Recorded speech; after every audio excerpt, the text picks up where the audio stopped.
لله إن الحمد لله نستعينه ونستغفره ونعوذ بالله من شرور أنفسنا ومن سيئات أعمالنا من يهده الله فلا مضل له ومن يضلل فلا هادي له وأشهد أن لا إله إلا الله وحده لا شريك له وأشهد أن محمدا عبده ورسوله اللهم صل على محمد وعلى آل محمد كما صليت على إبراهيم وعلى آل إبراهيم إنك حميد مجيد اللهم بارك على محمد وعلى آل محمد كما باركت على إبراهيم وعلى آل إبراهيم إنك حميد مجيد رب اشرح لي صدري ويسر لي أمري واحلل عقدة من لساني يفقهوا قولي رب زدني علما. ரமலானுடைய மாதத்தில் இரவு தொழுகைக்கு பிறகு அமர்ந்திருக்கின்றோம். அல்லாஹ் ரப்பல் ஆலமீனுடைய அருள் நிறைந்த மாதமான குர்ஆன் இறங்கிய மாதமான இந்த மாதத்தில் நோன்பு நோற்று இரவு தொழுகையில் தொழுதுவிட்டு அமர்ந்திருக்கக்கூடிய நமக்கு அல்லாஹ் அருள் புரிவானாக, நம்முடைய பாவங்களை மன்னிப்பானாக.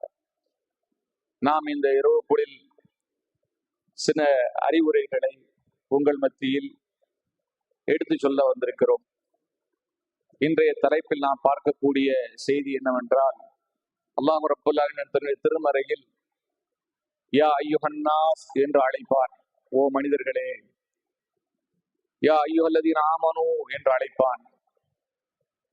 ஓ ஈமான் கொண்ட மக்களே. இன்னொரு இடத்தில் யா இபாதி என்று அழைப்பான். என்னுடைய அடியார்களே.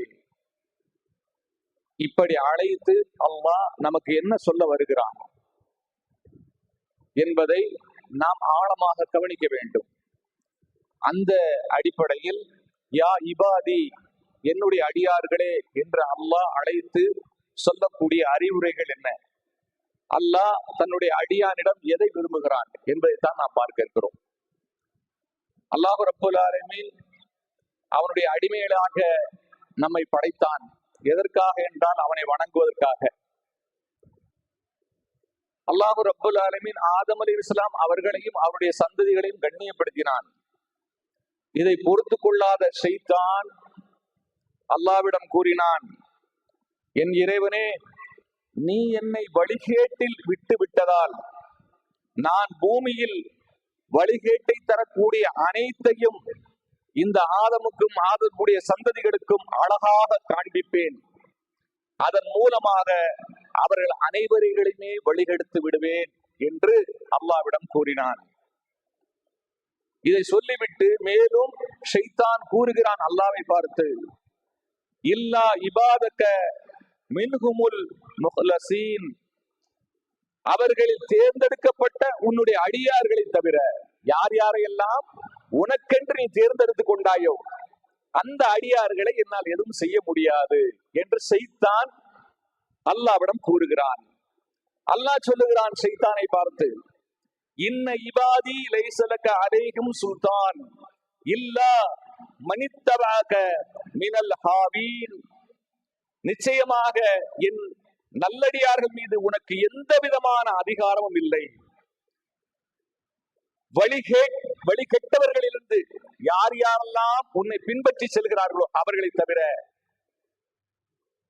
அல்லாஹ் சொல்லி காட்டுகிறான், வகஃபா பி ரப்பிக வக்கீலா, நபியே, அந்த நல்லடியார்களை பாதுகாத்துக் கொள்வதற்கு உம்முடைய இறைவன் போதுமானவன். உண்மையிலேயே நாம் அல்லாஹ்வுக்கு வழிபட்ட நல்லடியாராக இருந்தால் ஷைத்தானை விட்டும் தீய இச்சைகளை விட்டும் நிச்சயமாக அல்லாஹ் நம்மை பாதுகாப்பான். இது அல்லாஹ் கொடுக்கக்கூடிய வாக்குறுதி. அல்லாஹ் ரப்பல் ஆலமீன் இந்த பூமியில் நம்மை படைத்து நமக்கு கண்ணியமான ஒரு வாழ்க்கையை தந்து நமக்கு இன்னொரு வாழ்க்கையை பரிசாக தருவதற்காக இந்த உலகத்தை ஒரு சோதனை களமாக ஆக்கி தந்திருக்கிறான். அப்ப இந்த உலகத்துல நமக்கு நிச்சயமாக சோதனைகள் இருக்கும்.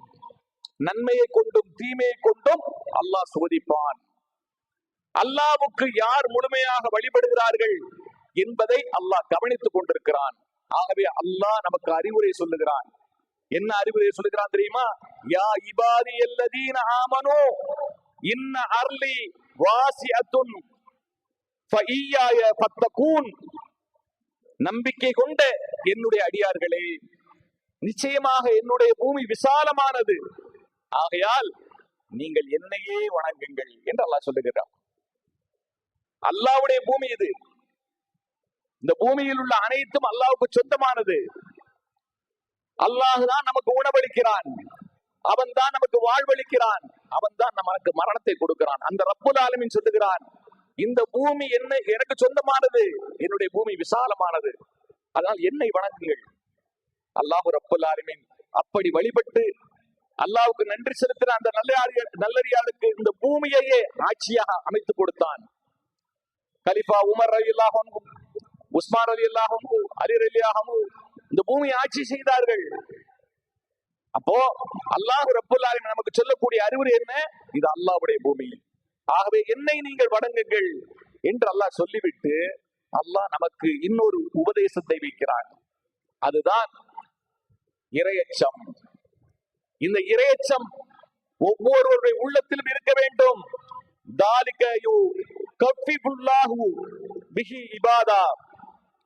அல்லாஹ் தன் அடியார்களை அச்சமூட்டுகிறான். யா இபாதி ஃபத்தகூன், என்னுடைய அடியார்களே என்னை நீங்கள் பயந்து கொள்ளுங்கள்.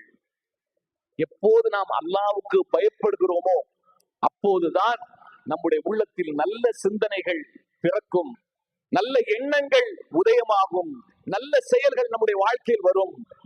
அல்லாஹ்வை பயப்படும் போது எனக்கு இன்னொரு வாழ்க்கை இருக்கிறது, அல்லாஹ் என்னை கண்காணித்துக் கொண்டிருக்கிறான், என்னை சோதனையா அந்த பூமியில் வைத்திருக்கிறான், நான் அவனை பயந்து அவனுக்கு நன்றி செலுத்தி நன்மையான காரியங்களில் ஈடுபட்டால் அல்லாஹ் அதற்குண்டான பிரதிபலனை தருவான் என்ற எதிர்பார்ப்போடு நாம் வாழ வேண்டும். அதனால் அல்லாஹ் எச்சரிக்கை செய்கிறான். அவனுடைய எச்சரிக்கை எப்படிப்பட்டது? அல்லாஹ் சொல்லுகிறான், அன்பையும் நமக்கு போதித்து விட்டு பிறகு அவனுடைய தண்டனையும் அல்லாஹ் கூறுகிறான். நப்பிஹ் இபாதி அன்னி அனல் கஃபூருர் ரஹீம் வ அன்ன அதாபி ஹுவல் அதாபுல் அதீம். நபியே, என்னுடைய அடியார்களுக்கு நீங்கள் சொல்லுங்கள், நிச்சயமாக நான் மிக்க அன்பு மிக்கவனாக இருக்கிறேன், மிக்க மன்னிப்பவனாக இருக்கிறேன், ஆனாலும் நிச்சயமாக என்னுடைய தண்டனை, அந்த வேதனையானது மிக கடுமையானது, நோவினை தரக்கூடியது என்பதை நீங்கள் சொல்லிவிடுங்கள்.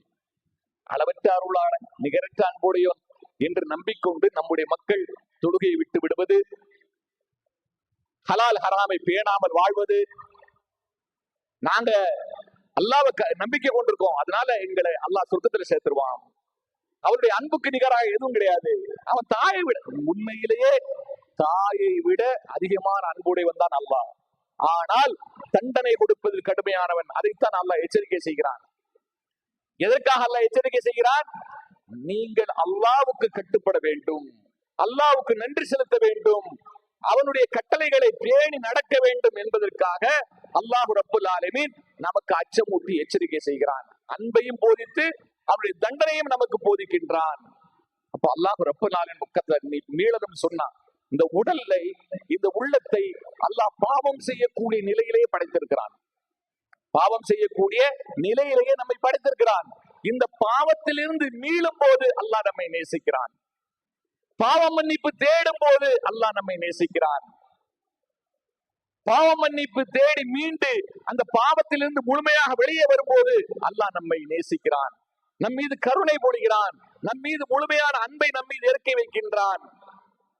ஒரு பெரும்பாவத்தை செய்து விட்டார் ஒரு அடியான், கவலை கொள்கிறார், நான் இவ்வளவு பெரிய பாவத்தை செய்து விட்டனே என்று கவலை கொள்கிறார். இது அவருடைய முதல் நிலையாக இருக்கிறது. இரண்டாவதாக அதற்காக அல்லாஹ்விடம் பாவ மன்னிப்பு தேடுகிறார். மூன்றாவதாக அந்த பாவத்தை முழுமையாக விட்டுவிட வேண்டும் என்று அல்லாஹ்விடம் உறுதி பிரமாணம் செய்கிறார். இப்படிப்பட்ட அடியார்களை அல்லாஹ் எப்படி நேசிக்கிறான் தெரியுமா? ஒரு மனிதன் பாலைவனத்தில் தன்னுடைய ஒட்டகத்தை தொலைத்து விட்டு, தன்னுடைய உணவையும் தொலைத்து விட்டு, தன்னுடைய தண்ணீரையும் தொலைத்து விட்டு மீண்டும் அந்த ஒட்டகம் கிடைத்தால், மீண்டும் அவனுடைய உணவு கிடைத்தால், தண்ணீர் கிடைத்தால் எப்படி மகிழ்ச்சி அடைவானோ, அந்த அடியான் அடையக்கூடிய மகிழ்ச்சியை விட அதிகமாக அல்லாஹ் இந்த அடியானை பார்த்து சந்தோஷப்படுகிறான். எப்போது? பாவத்திலிருந்து மீண்டு வரும்போது, ஒரு பாவத்தை செய்த அடியான் பாவத்துக்காக மனம் வருந்துகிறான். இரண்டாவதாக மனம் வருந்தி பாவ மன்னிப்பு கேட்கிறான். மூன்றாவதாக அந்த பாவத்தை முழுமையாக விட்டுவிட்டேன், இது செய்ய மாட்டேன் என்று அல்லாஹ்விடம் உறுதி பிரமாணம் எடுக்கிறான். இந்த அடியானை அல்லாஹ் நேசிக்கின்றான். பாருங்க, 99 கொலையை செய்த ஒரு அடியான் ஒரு ஒரு மார்க்க அறிஞரிடம் சென்று கேட்கிறார், நான் 99 கொலையை செய்திருக்கிறேன், அல்லாஹ் என்னை மன்னிப்பானா? நீ 99 கொலையை செய்து விட்டா அல்லாஹ் மன்னிக்க மாட்டாங்க. அந்த மார்க்க அறிஞர் சொல்லுகிறார். அந்த ஒரு நபரையும் அந்த அறிஞரையும் கொன்று விடுகிறான் அந்த அடியான். 100 பேரை கொன்றுவிட்டு இன்னொரு அறிஞரிடம் போய் கேட்கிறான், தீர்ப்பு கேட்கிறான், நான் திருந்தி வாழ ஆசைப்படுகிறேன், எனக்கு மன்னிப்பு கிடைக்குமா? அந்த அறிஞர் சொல்லுகிறார், நிச்சயமாக அல்லாஹ் உன்னை மன்னிப்பான், உன்னுடைய ஆயுதத்தை தூக்கி எறிந்து விடு, நீ கொலைகாரனாக இந்த வாழ்ந்த பூமியில் இருக்காதே, வேறொரு ஊர் இருக்கிறது பக்கத்துல, நல்லவங்க வாழக்கூடிய பூமி, அதன் பக்கம் சென்று விடு. அங்கு சென்று விட்டால் உனக்கு அந்த நல்லோருடைய நட்பு கிடைத்து விடும், அல்லாஹ் உன்னை மன்னித்து விடுவான். ஆயுதத்தை தூக்கி எறிகிறார், நேராக நல்லோர்கள் வாழக்கூடிய பூமியை நோக்கி செல்கிறார். செல்லும் படியிலே மரணம் வந்து விடுகிறது. நரகத்துக்கு இழுத்து செல்லக்கூடிய வானவர் நரகத்துக்கு எடுத்து செல்ல வேண்டும் என்று ரூகை கைப்பற்றி எடுத்து செல்ல விரும்புகிறார். சொர்க்கத்துக்கு அழைத்து செல்லக்கூடிய வானவர் சொர்க்கத்துக்கு இவரை அழைத்து செல்ல வேண்டும் என்று அந்த ரூகை எடுத்து செல்ல விரும்புகிறார். தீர்ப்பு செய்வதற்காக அல்லாஹ் ஒரு வானவரை நியமிக்கிறார். அந்த வானவர் வந்து சொல்லுகிறார், இவர் நல்லவர் வாழ்ந்த பூமிக்கும் தீயவர் வாழ்ந்த பூமிக்கும் எவ்வளவு தூரம் இடைவெளியில் இருக்கிறார் என்பதை அளந்து பாருங்கள் என்று. பாவம் மன்னிப்பு கேட்டு மனம் திருந்தி அந்த பாவத்தை விட்டே வெளியேறி அந்த அடியானை எல்லாம் நேசித்தான். அதன் காரணமாக வானவர்கள் பூமியை அளக்கும் போது நல்லவர்கள் வாழக்கூடிய பூமிக்கு நெருக்கமாக வந்து விட்டது போலவும், தீயவர் வாழக்கூடிய பூமியை விட்டு ரொம்ப தூரம் வந்து விட்டது போலவும் அல்லாஹ் அந்த பூமியை மாற்றி அமைத்தான். அதன் மூலமாக அவருக்கு சொர்க்கத்தை கொடுத்தான். நபிசா சொல்றாங்க. அப்போ ஒரு மனிதன் பாவ மன்னிப்பு தேடி திருந்தி அந்த பாவத்தை விட்டே தூரமாகி வரும்போது அல்லாஹ்வுடைய அன்பு இருக்கிறது, அதுக்கு நிகராக ஒன்று கிடையவே கிடையாது. அதனால்தான் அல்லாஹ் அடியார்களை பார்த்து சொல்லுகிறான், குல் யா இபாதி அல்லதீன அஸ்ரஃபு அலா அன்ஃபுஸிஹிம் லா தக்னது மிர் ரஹ்மத்தில்லாஹ் இன்னல்லாஹ யக்ஃபிருத் துனூப ஜமீஆ இன்னஹு ஹுவல் கஃபூருர் ரஹீம். அளவு கடந்து தங்களுக்கு தாங்களே வரம்பு மீறி பாவம் செய்து கொண்ட என்னுடைய அடியார்களே என்று நம்மை பார்த்து அழைக்கிறான். தங்களுக்கு தாங்களே வரம்பு மீறி பாவத்தை செய்து கொண்ட என்னுடைய அடியார்களே, நீங்கள் அல்லாஹ்விடத்தில் நம்பிக்கை இழந்து விட வேண்டாம்.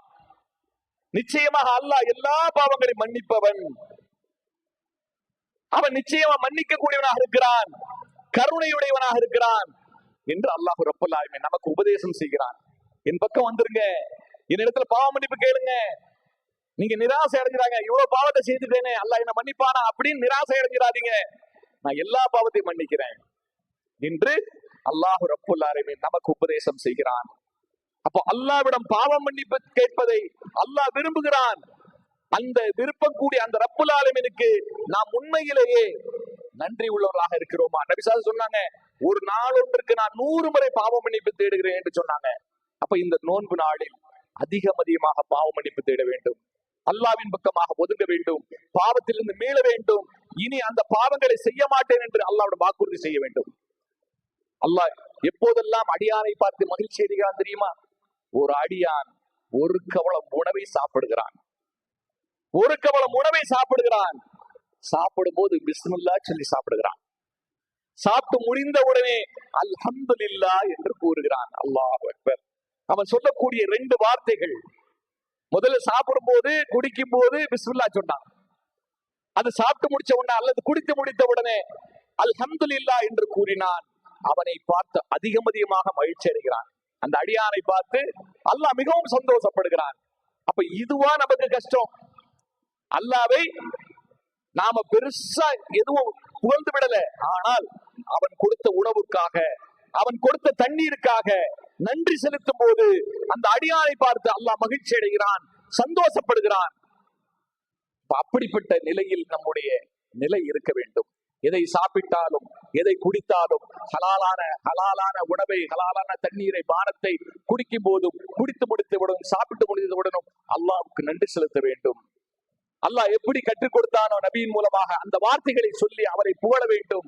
அப்போது அல்லாஹ் சந்தோஷப்படுகிறான், அந்த அடியான் மீது திருப்தி கொள்கிறான். அதே போல தொழுகை என்ற வணக்கம், அதை விட அல்லாஹ்வை நெருங்கக்கூடிய சக்தி வேறு எதுவுமே கிடையாது. அதை விட உயர்ந்த சக்தி வேறு எதுவும் கிடையாது. சுபுகு தொழுகை தொழுதுவிட்ட ஒரு அடியானிடம் அல்லாஹ் அவன் சார்பாக நின்று கொண்டு பேசுகிறான். சுபுகு தொழுகை ஜமாத்தோடு தொழுதுவிட்ட ஒரு அடியானை தன்னோடு இணைத்து வைத்துக் கொண்டு அல்லாஹ் பேசுகிறான். என்ன பேசுகிறான் தெரியுமா?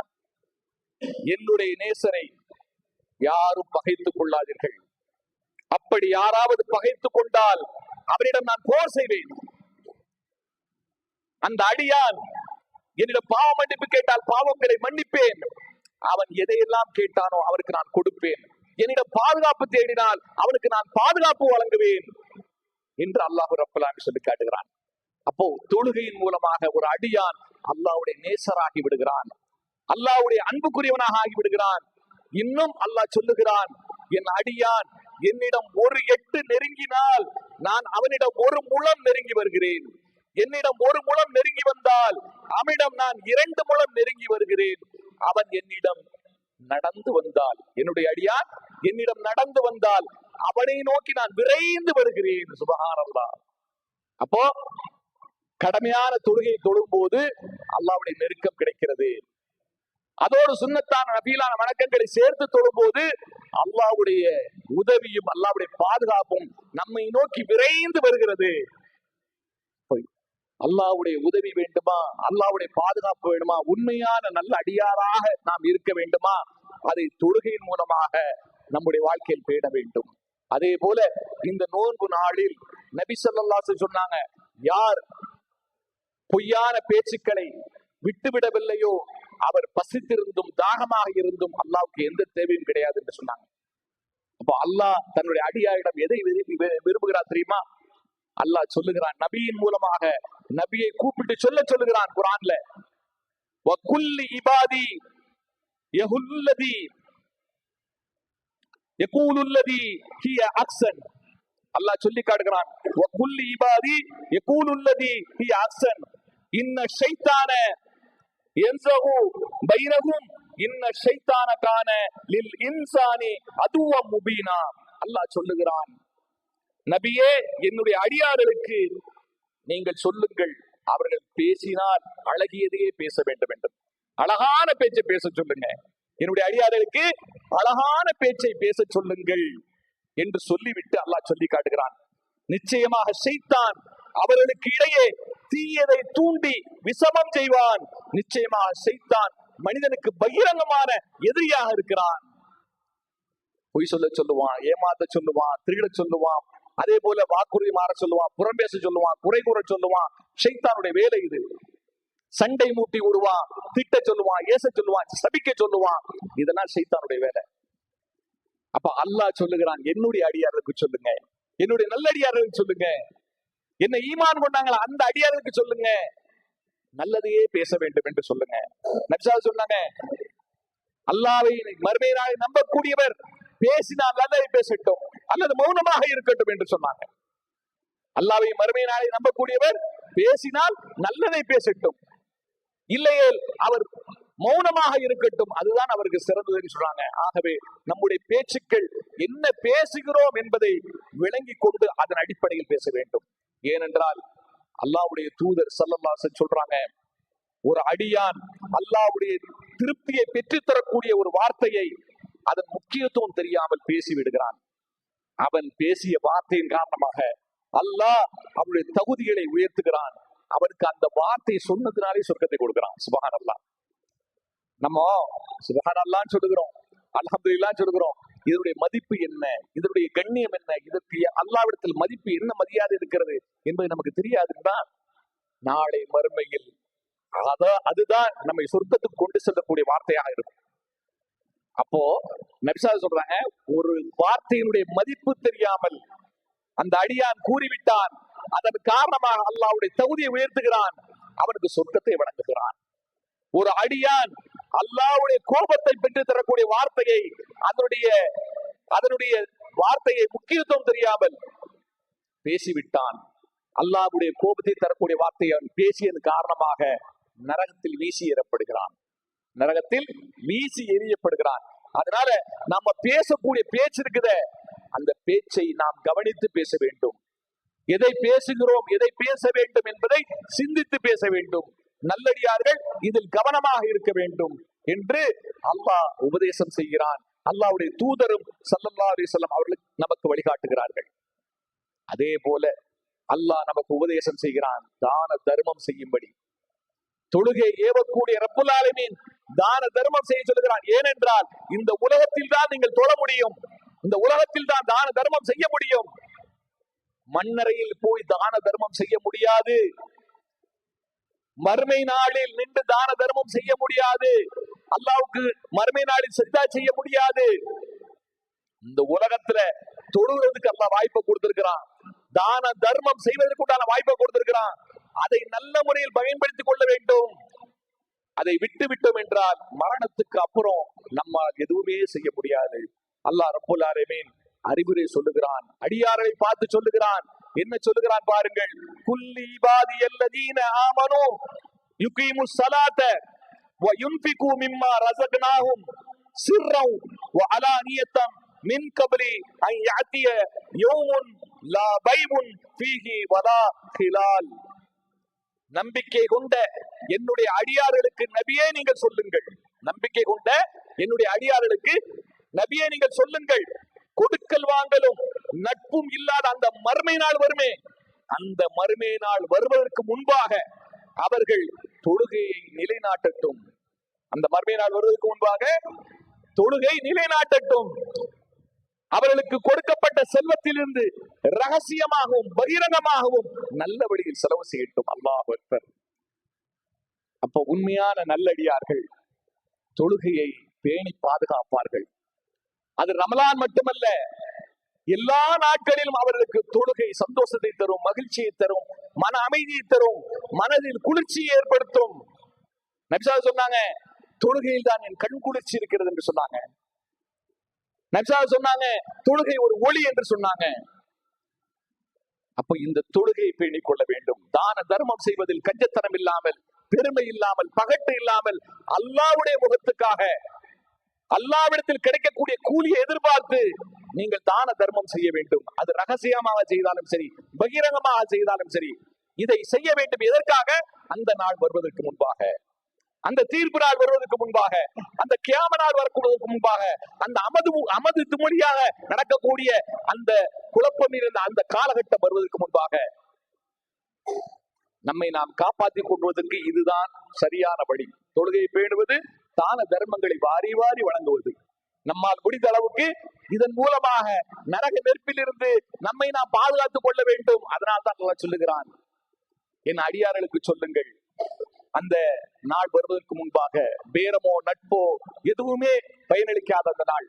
தாய் தகப்ப யாரும் பயந்துட மாட்டாங்க, பெத்த புள்ளை தகப்பனுக்கு பயந்துட மாட்டார்.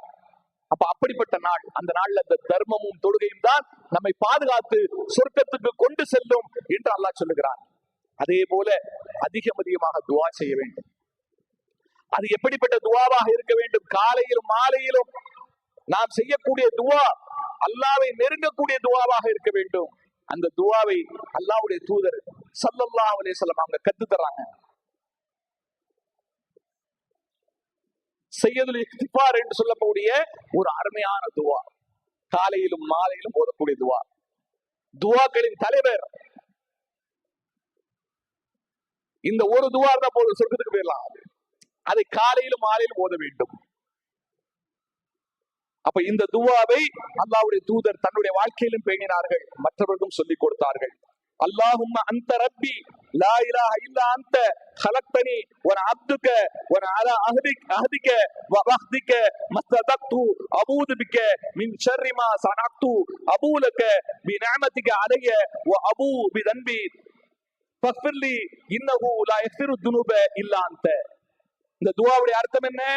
இறைவா, நீயே என்னுடைய அதிபதி, உன்னை தவிர வேறு இறைவன் யாருமே இல்லை.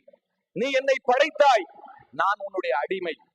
நான் உனக்கு கொடுத்த வாக்குறுதியையும், யா அல்லாஹ் நான் உனக்கு கொடுத்த உறுதிமொழியையும் வாக்குறுதியையும் என்னால் இயன்ற அளவுக்கு நான் நிறைவேற்றி வருகிறேன். என்னால் இயன்ற அளவுக்கு நான் நிறைவேற்றி வருகிறேன். நான் செய்தவற்றின் தீமையிலிருந்து உன்னிடம் பாதுகாவல் தேடுகிறேன். நான் செய்தவற்றின் தீங்கிலிருந்து நான் உன்னை பாதுகாவல் தேடுகிறேன். நீ எனக்கு அருட்கொடையை வழங்கி உள்ளாய் என்பதை நான் ஒற்றுக்கொள்கிறேன். நீ என்னென்ன அருட்கொடையெல்லாம் எனக்கு கொடுத்தாயோ அதையெல்லாம் நான் ஒத்துக்கொள்கிறேன். நீ எனக்கு கொடுத்ததை நான் ஏற்றுக்கொள்கிறேன் என்று அல்லாஹ்விடம் சொல்வது. நான் பாவங்கள் புரிந்துள்ளேன் என்பதை நான் ஒப்புதல் வாக்குமூலம் கொடுக்கிறேன். நான் பாவங்கள் செய்தவன் தான் என்பதை ஒப்புதல் வாக்குமூலம் கொடுக்கிறேன். ஆகவே என்னை மன்னித்து விடு. ஏனென்றால் நீ பாவத்தை மன்னிப்பவன், உன்னை தவிர யாரும் கிடையாது. பாவங்களை எல்லாம் மன்னிப்பவன், உன்னை தவிர யாரும் கிடையாது. இப்படி அல்லாஹ்வுக்கு முன்னால் சரண்டர் ஆகக்கூடிய ஒரு அற்புதமான துவா. இந்த துவாவை காலையில ஓதி மாலை வருவதற்குள் மரணித்து விட்டால் சொர்க்கம், மாலையில் ஓதி மறுநாள் காலை வருவதற்குள் ஒருவர் இறந்து விட்டால் சொர்க்கம். அப்படிப்பட்ட அற்புதமான துவா. அப்போ அடியானை அல்லாஹ்விடத்தில் நெருக்க வைக்கக்கூடிய இந்த மாதிரியான துவாக்களை நாம் மனனம் செய்து வைத்துக் கொள்ள வேண்டும். நபி ஸல்லல்லாஹு அலைஹி வஸல்லம் ஒவ்வொரு தொழுகைக்கு அப்புறம் ஒரு துவா செய்வாங்க. அதே போல இரவு தூங்கும் போது அந்த துவாவை செய்வாங்க. ரொம்ப வாயில ஈஸியா நுழையக்கூடிய அற்புதமான துவா. அல்லாஹ்ம அக்னி அதாபக யௌம யுபஅஸு இபாதக. இந்த துவா அற்புதமான துவா. இத 3 முறை துவா செய்வாங்க. இறைவா, உன் அடியார்களை நீ எழுப்பும் நாளில் உன்னுடைய வேதனை விட்டு எங்களை காப்பாற்றுவாயாக என்று கேட்கக்கூடிய துவா. அற்புதமான துவா. இந்த துவாவை எல்லாம் மனப்பாடம் பண்ணி வச்சுக்கிறோம். யோம, அதாவது அல்லாஹும்ம அக்னி அதாபக யௌம தபஸு இபாதக. இறைவா, உன் அடியார்களை நீ எழுப்பும் நாளில் உன்னுடைய வேதனை விட்டும் எங்களை காப்பாற்றுவாயாக என்று கேட்கக்கூடிய இந்த துவாவை நாம் அதிகமாக கேட்க வேண்டும். அதே போல அதிகமாக அல்லாஹ்வை திக்ர் செய்யக்கூடியவர்களாக இருக்க வேண்டும். அல்லாஹ் நம்மிடம் அதைத்தான் எதிர்பார்க்கிறான். அல்லாஹ் நம்மிடம் எதிர்பார்ப்பது அவனை அதிகமா நினைவு கூறுவது.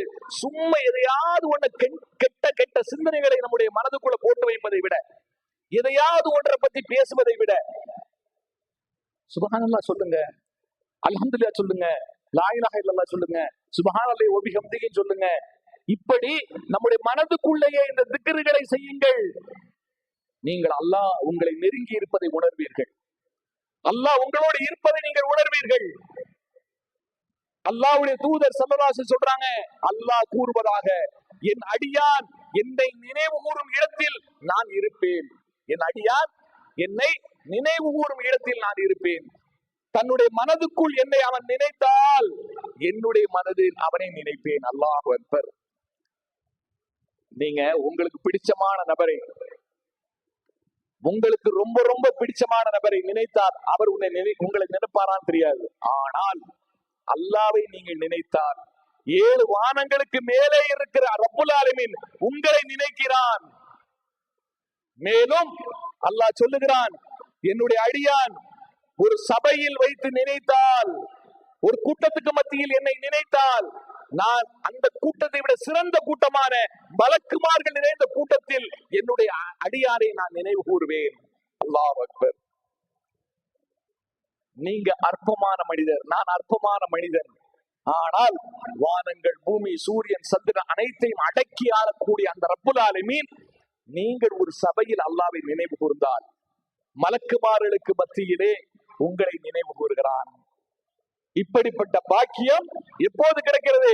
அல்லாஹ்வை நீங்கள் நினைவு கூறும் போது, திக்ர் செய்யும் போது இப்படிப்பட்ட பாக்கியம் கிடைக்கிறது. இதையெல்லாம் நம்முடைய வாழ்க்கையில நம்ம செஞ்சோம் சொன்னா, இதையெல்லாம் நம்முடைய வாழ்க்கையில கடைபிடித்தால் நமக்கு என்ன பாக்கியம் கிடைக்கும் தெரியுமா? என்ன பாக்கியம் கிடைக்கும் தெரியுமா? அல்லாஹ் அக்பர். அல்லாஹ் ரப்புல் ஆலமீன் நம்மை பெருமைப்படுத்துவான், நம்மை சங்கைப்படுத்துவான். எப்படி பெருமைப்படுத்துவான் தெரியுமா? எப்படி சங்கைப்படுத்துவான் தெரியுமா? அல்லாஹ் சொல்லி காட்டுகிறான், யா இபாதி லா ஹவுஃபுன் அலைஹிமுல் யா இபாதி லா ஹவுஃபுன் அலைஹிமுல் யௌம வலா அன்தும் தஹ்ஸனூன். அல்லாஹ் சொல்லி காட்டுவான், நாளை மறுமையில் அடியார்கள் அல்லாஹ்வுக்கு முன்னால் வரும்போது அந்த அடியார்களை பற்றி நல்லடியாரை பார்த்து சொல்லுவான், என்னுடைய அடியார்களே, இந்த நாளில் உங்களுக்கு எந்த விதமான பயமும் வேண்டாம், நீங்கள் கவலைப்படவும் வேண்டாம். அல்லாஹ் அக்பர். யாரை பார்த்து? யார் யாரெல்லாம் தொழுகை பேணினார்களோ, யார் யாரெல்லாம் தான தர்மம் செய்தார்களோ, யார் யாரெல்லாம் அல்லாவை அதிகமா நினைவு கூறினார்களோ, யார் யாரெல்லாம் காலையிலும் மாலையிலும் அல்லாவிட பாவம் மன்னிப்பு தேடி அல்லாவின் பக்கம் ஒதுங்கினார்களோ, அந்த அடியார்களை பார்த்து அல்லாஹ் சொல்லுவான், நீங்கள் கவலைப்பட வேண்டாம், நீங்கள் பயப்பட வேண்டாம் என்று கூறிவிட்டு அல்லாஹ் சொல்லுவான், அல்லதீன ஆமனு பி ஆயாத்தினா வ கானூ முஸ்லிமீன். அல்லாஹ் சொல்லுவான், இவர்கள் தான் நம்முடைய வசனங்களை நம்பிக்கை கொண்டு அதன்படி நடந்த முஸ்லிம்கள் என்று நம்மை பார்த்து அல்லாஹ் சொல்லுவான், நீங்களா உண்மையான முஸ்லிம்கள், என்னுடைய வசனங்களை நம்பினீங்க, நான் சொன்ன அறிவுரைப்படி நீங்க கேட்டு நடந்தீங்க, நீங்க தான் உண்மையான முஸ்லிம் என்று அல்லாஹ் நம்மை பார்த்து அல்லாஹ் சொல்லுவான்.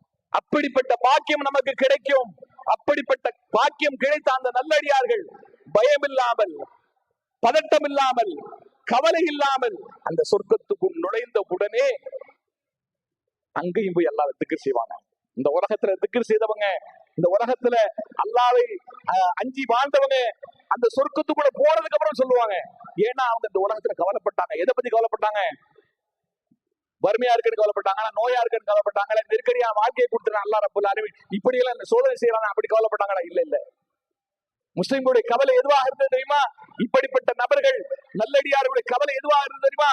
மறுமையில அல்லாஹ் எங்களை தண்டிக்காமல் விட்டுவிட வேண்டுமே, நாளை மறுமையில் எங்களை நரகத்தில் தள்ளிவிடாமல் இருக்க வேண்டுமே, நாளை மறுமையில் எங்களுடைய கேள்வி கணக்கை லேசாக்க வேண்டுமே, நாளை மறுமையில் எங்களை சொர்க்கத்தில் இலவாக நுழைய செய்ய வேண்டுமே என்று ஆதரவு வைத்துதான் நோன்பு வைக்கிறார்கள். அப்படி ஆதரவு வைத்துதான் இரவு நின்று தொழுகிறார்கள். அப்படி ஆதரவு வைத்துதான் தான தர்மங்கள் செய்கிறார்கள். அப்படி மறுமையில் அல்லாஹ்வுடைய தண்டனையிலிருந்து காப்பாற்றிக் கொள்வதற்குத்தான் நல்ல அமல்களை செய்கிறார்கள். இந்த அடியார்கள் சொர்க்கத்துக்கு போன உடனே சொல்லுவாங்க, எதை பத்தி எல்லாம் கவலைப்பட்டாங்களோ அந்த கவலையெல்லாம் அவர்களை விட்டு விலகிவிடும். அப்போது அவர்கள் சொல்லுவார்கள்,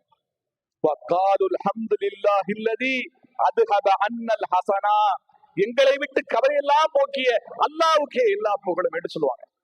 நாங்க என்னென்ன கவலையில இருந்தோம், அல்லாஹ் எங்களை நரகத்துல போட்டுருவாங்களோடு கவலையில இருந்தோம், அல்லாஹ் ரப்பல் ஆலமீன் எங்களை தண்டிச்சிருவானோடு கவலையில இருந்தோம், அல்லாஹ் ரப்பல் ஆலமீன் எங்களை துருவி விசாரிப்பானோடு கவலை இருந்தோம். ஆனால் அல்லாஹ் ரப்பல் ஆலமீன் எங்களை இலவாக்கிட்டான், எங்களை சுருக்கத்தில் நுழைய செய்துட்டான். அப்போது சொல்லுவாங்க, எங்களை விட்டு கவலை எல்லாம் போக்கிய அல்லாஹ்வுக்கே எல்லா புகழும், இன்ன ரப்பனா லகஃபூருன் ஷக்கூர். அவங்க சொல்லுவாங்க, நிச்சயமாக எங்களுடைய இறைவன் மிக மன்னிப்பவன், எங்களுடைய நன்றி எல்லாம் ஏற்றுக்கொண்டான். உலகத்துல நாங்க எப்படி எப்படிலாம் நன்றி செலுத்துறோமோ அந்த நன்றி எல்லாம் அல்லாஹ் ஏற்றுக்கொண்டான், அதற்கு பிரதிபலனை தந்திருக்கிறான் என்று அவர்கள் சந்தோஷமாக மகிழ்ச்சியாக சொல்லுவார்கள். அதுக்கப்புறம் சொல்லுவாங்க, அவன் தன் அருளிலிருந்து என்றென்றும் நிலையான வீட்டில் எங்களை நுழைய செய்து விட்டான். இங்கு எங்களுக்கு எந்த விதமான கஷ்டமும் இல்லை, எந்த விதமான துன்பம் எங்களை தீண்டவில்லை, எந்த விதமான சோர்வும் அசதியும் இல்லை, நாங்கள் நிம்மதியாக இருக்கிறோம் சொல்லுவாங்க. இப்படிப்பட்ட பாக்கியத்தை அடைவதற்காகத்தான் அல்லாஹ் என்னுடைய அடியார்களே யா இபாதி என்று அழைத்து இதையெல்லாம் அறிவுரையாக சொல்லுகிறான். என்னென்ன சொல்லுகிறான்? பேசினால் நல்லதை பேசு, அழகானதை பேச வேண்டும், தொழுகை நிலைநாட்ட வேண்டும், தான தர்மங்கள் செய்ய வேண்டும், அல்லாஹ்வை அதிகமாக நினைவு கூற வேண்டும், அதே போல அல்லாஹ்வுடைய தண்டனை பயந்து கொண்டே இருக்க வேண்டும், அல்லாஹ்வுடைய அச்சத்தோடு இருக்க வேண்டும். இப்படிப்பட்ட நல்ல அறங்களை, நல்ல செயல்களை நம்முடைய வாழ்க்கையில் கடைபிடிப்பது என்பது இந்த நோன்பு நாளில் மட்டுமல்ல, நம்முடைய வாழ்நாள் முழுவதும் கடைபிடித்து அல்லாஹ்வுக்கு பிடித்த நல்லடியாராக வாழ்ந்து நல்லடியார்களவே மரணிக்கக்கூடிய பாக்கியத்தை வல்ல ரஹ்மான் நம் அனைவருமாக வாஹிருதவானா அனில் ஹம்துலில்லாஹி. அஸ்ஸலாமு அலைக்கும் வரஹ்மத்துல்லாஹி வபரகாத்துஹு.